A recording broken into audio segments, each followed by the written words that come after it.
আম্মু ভিডিও করতেছে, আম্মুরে খাওয়াইতেছি, ভিডিও করতেছো? বন্ধুরা আমার আসসালামু আলাইকুম। আমার ওয়াইফ আর কি রাত্রেবেলা হাতে খাইতে বিরক্ত বোধ করে, যার কারণে তাকে মাঝে মধ্যে খাওয়াই দেয়, সবসময় না, আর মাঝে মধ্যে ঝগড়াও করি। তো উনি, আমিও তো খাওয়াই দিই। হ্যাঁ ও খাওয়াই দেয়, আগে বেশি খাওয়াই দিত, এখন বেশি খাওয়ায় না, আমি বেশি খাওয়াই দিই।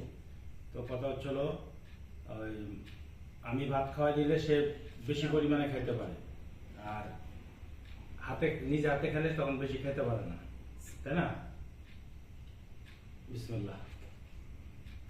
মানে আমি খাওয়াই দিলে নাকি তার মজা লাগে, সে খাবার সে বেশি পরিমাণে খাইতে পারে, আর নিজে হাতে খেলে মাছটা মজা আছে। মামা তো ভাই ইলিশ মাছ কিনে দিয়ে গেছিল, আলহামদুলিল্লাহ নিয়ে আসছিল আর কি। ইলিশ একটা আছে, ওইটা ভালো ছিল না, ওইটা নরম ছিল মাছটা। তুমি কি আমার হাতে খাবার খাওয়া দিলে বেশি খেতে পারো? সত্যি? আলহামদুলিল্লাহ, দোয়া করো। আর বন্ধুরা আপনারাও আপনাদের ওয়াইফদেরকে খাওয়াই দিবেন, ঝগড়ার সময় ঝগড়া করবেন, খাওয়ার সময় খাওয়া দাওয়া করবেন, ঠিক আছে? তাতে দেখা যাবে যে সংসারে সুখ শান্তি বিরাজ করবে। ডাল ভর্তা করছে, ইলিশ মাছ, আর হলো হাঁস ছিল যেটা এর আগে সপ্তাহে করছিল, সেটা দিয়ে আবার অর্ধেক অংশ রান্না করছে।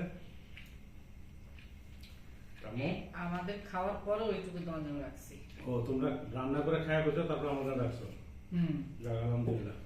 তো বন্ধুরা ছিল না, ভালো থাকবেন, আমার পাশে থাকবেন, আমাকে সাপোর্ট দিচ্ছেন, এই জন্য আপনাদেরকে অনেক অনেক ধন্যবাদ।